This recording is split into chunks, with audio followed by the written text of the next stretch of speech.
آپ کے لیے میں نے ایک شیشہ تیار کیا ہے، یہ ٹائٹل پڑھ کر دیکھ لیں، سنی کتب حدیث کے شیعہ رافضی راوی 16,000 احادیث روافظ کا فیضان ہے آپ کے صرف صحاح ستہ میں۔ ابھی میں اگلی صحاح کی طرف نہیں گیا، اس میں اور ہزاروں نکلی ہیں، اور پھر اسی صحاح ستہ میں 14,000 سے زائد روایات میں نے ٹریس آؤٹ کر لی ہیں جو ناسبیوں کی طرف سے آئی ہیں۔ آپ کے معیار کا تو سیاستہ میرا بھی کوئی نہیں، اور جس شریعت کے ضابطے میں یہ روایات جو معمول بہا ہیں آپ کے ہاں موجود ہیں، یہ آپ کی شریعت تو اوندے منہ گر گئی۔ رافضیوں کے بغیر تو تمہاری شریعت ہی نہیں بنتی۔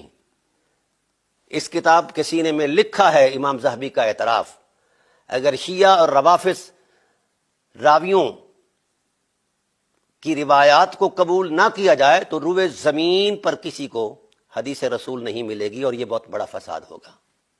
ابھی تو میں نے برکات روافظ کا تصور قائم ہی نہیں کیا، صرف نشاندہی کی ہے۔ ابھی تو وہ بیات آئے گے، اور جس ٹائٹل پر آپ ناچ رہے ہیں، مولانا احمد رضا خان بریلوی رحمۃ اللہ تعالی علیہ کے ٹائٹل پر آپ ناچ رہے ہیں اور معیار سمجھ رہے ہیں، ان کے فتاوی رضویہ شریف میں 600 سے زائد مقامات پر فیضان روافظ کا نور موجود ہے۔ اگر فیضان روافظ کو ان روایات کو نکال دیا جائے تو یہ فتاوی رضویہ شریف ہوا سے بھی کہیں ادھر چلا جائے، کوئی حیثیت نہیں۔ آپ کی تو شریعت ان کے بغیر نہیں بنتی۔ آپ لفظ رافضی کو گالی بنا کر ہم جیسے مسکینوں کو کوستے ہیں جناب والا، یا کبھی سادات کرام پر جا چڑھتے ہیں، آپ کی حیثیت ہی کیا ہے؟ پہلے آپ میں اگر غیرت نام کی کوئی شے ہے، دم خم ہے، تو فقیر کی اس کے تحریر کا جواب دو۔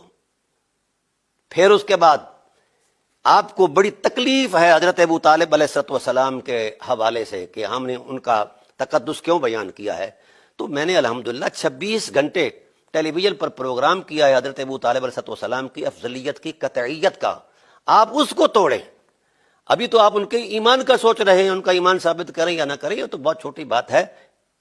میں پورے وثوق سے کہہ رہا ہوں کہ آپ جتنے مولوی جمع ہو جائیں، کسی مولوی کے پاس اس کے ایمان کی کوئی قرآنی تصدیق نہیں ہے نہ نبوی تصدیق ہے۔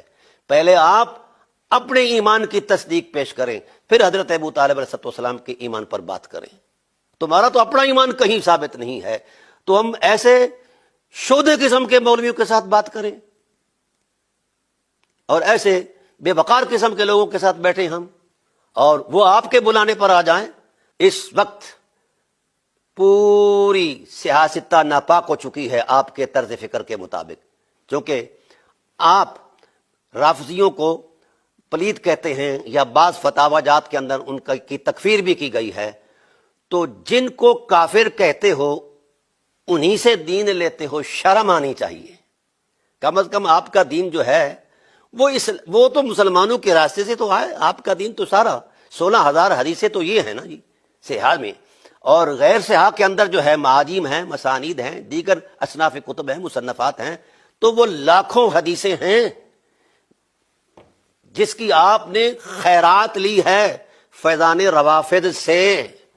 اس لیے آپ رافضیوں کو برا کہیں، پر مگر آپ کو پھر بخاری کا بھی انکار کرنا پڑے گا، اور ترمذی، نسائی، سنن ابی داؤد اور مسلم کا بھی انکار کرنا پڑے گا۔ پونی مسلم شریف شیعوں سے وابستہ ہے، اور آپ ایران کا بڑا نام لیتے ہیں، بڑا کروڑ کے نام لیتے ہیں، اور بڑی جناب والا تنگ ہو کر نام لیتے ہیں۔ تو میری جان، میں نے اس میں وضاحت دے دی ہے کہ آپ کے یہ سارے محدثین ایرانی ہیں۔ آپ کے معیار کا تو یہاں راوی کوئی نہیں ہے آپ کے ذخیرہ حدیث میں، تو میں آپ کو ایک مشورہ دوں گا کہ یہ راوی تو آپ کو ملے گے نہیں۔ آپ راوی کرائے پر رکھ لیں، آپ راوی جو ہے دہاڑی پر رکھ لیں، آپ بن جائیں راوی۔ اصول اہل سنت جو ہے، محدثین اہل سنت کا جو اصول، اس کے مطابق اگر روایت میں آپ کا مقام ہے تو لے آئیں، ہم قبول کر لیں گے۔ ابھی تک تو میں بہت کچھ لکھ رہا ہوں، ابھی تک تو فتاوی رضویہ شریف پر کتاب آنے والی ہے، تو آپ کو اندازہ ہو جائے گا، اور پھر میرے خیال میں آپ کی طبیعت بھی صاف ہو جائے گی۔